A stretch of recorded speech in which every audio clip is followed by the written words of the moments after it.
최저임금 쇼크, 미용실에 일어난 일. 이 말이 여러분 무슨 일일까요? 또 미용실에 어떤 일이 벌어졌을까요?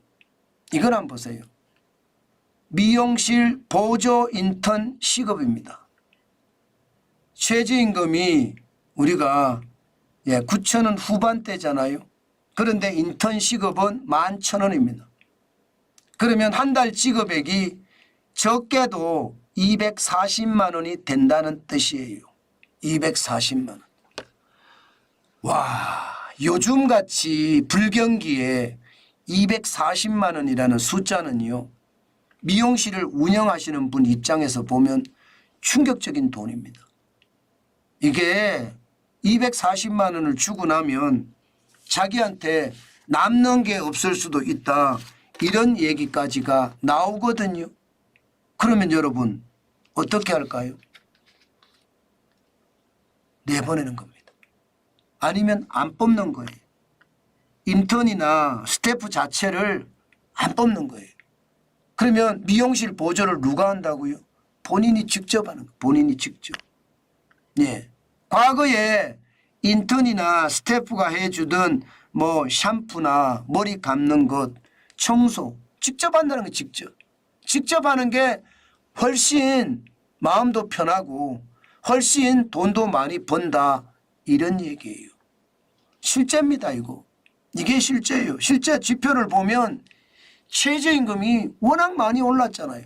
2024년 현재 9,860원이에요. 그런데 여기다가 주유수당까지 주면 11,000원을 줘야 되거든요. 11,000원을 주니 240만 원이 되고, 240만 원이 되니 미용실 주인 입장에서는 더 이상 인턴을 두거나 스태프를 줄 이유가 없다. 나는 더 이상 못하겠다. 이렇게 생각하는 거죠. 최저임금의 폐해가 저는 온 곳에서 다 일어난다고 생각을 해요. 지금 웬만한 곳에서는요, 지금 최저임금 폐해가 엄청나게 일어나고 있다는 뜻입니다. 미용실에까지 이렇게 일어나니까요. 그런데 여러분 이거 한번 보세요. 미용실의 인력 부족률 2023년 기준으로 6.4%예요. 2020년에는 2.9%였던 것이 2021년에 5.4%, 2022년엔 6.4%거든요. 6.4%면 다른 직종 있잖아요. 예를 들어서 식품의 생산 가공직 5.5%밖에 안 됩니다. 뭐 5.5% 밖이라고 이야기하기 그런가요? 이것도 굉장히 많은 거니까. 운전이나 운송직에서도 5.4%나 되고요. 제조업 단순직에서도 5.2%. 이거보다도 훨씬 높습니다. 그런데도 안 뽑는 이유는요, 내가 한다. 내가 하면 되지 뭐가 걱정이야. 내가 안 하면 먹고 살지도 못하는데, 이런 얘기예요. 실질적으로 말입니다. 2022년하고 2023년을 보면 말입니다.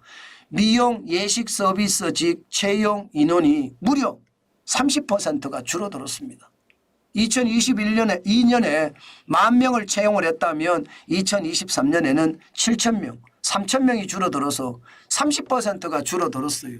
이제는요 여러분, 작은 미용실에 가면 보조가 없다는 뜻도 돼요. 보조가. 일반적으로 미용 보조라고도 하기도 하고요, 스태프라고 하기도 하거든요. 그런데 작은 미용실에는 없습니다. 제가 가는 곳마다 가보면요, 요즘은요 스태프가 없습니다. 240만 원, 250만 원을 주고, 그것도 말입니다. 최저시급을 줬을 때 240만 원, 최저시급을 줬을 때. 그런데 이게 최저시급을 안 주면 감옥 가거든요. 그러니까 안 줄 수는 없거든요. 2년 이하의 징역 또는 2천만 원 이하의 벌금이잖아요. 그러니 미용실 사장님들 입장에서는 더 이상 안 되겠다. 저는 여러분 이게 경제를 망치는 확실한 원인이라고 생각을 하거든요. 최저임금이 너무 급작스럽게 올라가는 것 말입니다. 이게 문재인 정부 때 워낙 많이 올라갔어요. 게다가 2022년 코로나19가 터지면서 또 올라갔어요. 실질적으로 최저임금은 안 올라갔지만 이게 여러분 물가가 올라가는 바람에 최저임금도 덩달아 저는 올라갔다 생각은 합니다. 이게 여러분 뭐 2020년 2.9%라고 해서 이게 적게 올라갔다가 아닙니다. 이때가 저는 최악의 상태인데도 2.9% 올라갔다는 뜻이에요. 게다가 2022년 5.1%, 2024년 5.0%잖아요. 결국 말입니다. 최저임금이 올라가니까 일자리가 그만큼 줄고 가계소득이 줄으니까 소비가 줄고 소비가 줄으니까 기업의 공장 가동이 줄고 기업의 공장 가동이 줄으니까 경제가 침체라는 악순환에 빠지는 것. 당연하다 이렇게 생각합니다. 저는 그래서 말입니다. 경제개혁의 핵심은 제일 첫 번째가 주 52시간제고 두 번째가 최저임금이라고 말씀을 드렸습니다. 그런데 이거 제대로 하지도 못하고 변죽만 울리다가 사실상 끝났잖아요. 공룡 야당이 버티고 있는데 이거 되겠습니까? 거의 불가능하다고 봐야죠. 예, 그렇다면 여러분 지금 현장 경제는 더 맥없이 부러질 겁니다. 저는 그렇게 생각합니다. 그만큼 말입니다.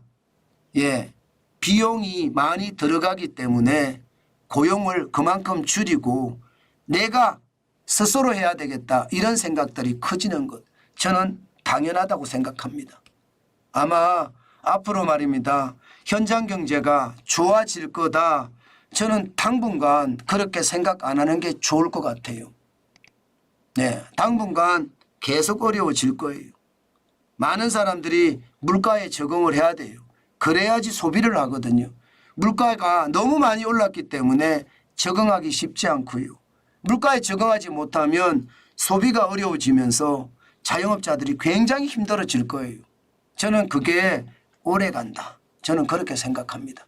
아마 이제 우리 경제는 어떻게 생각하면 최악의 어떤 그런 길로 점점 걷지 않을까. 저는 그런 두려움도 있습니다. 그 때문에 여러분 우리는 각자 도생이라는 확실한 목표를 가지고 전진해야 된다는 것 다시 한번 말씀드립니다. 제가 총선 전에만 하더라도 각자 도생이라는 이야기를 안 했습니다. 그런데 요즘은요 총선이 끝나고 나서는 확실히 각자 도생이 필요한 것 같습니다. 그만큼 경제 당분간 어렵기 때문에 고통을 감내하면서 지내야 되겠다. 그 말씀 다시 한번 드립니다.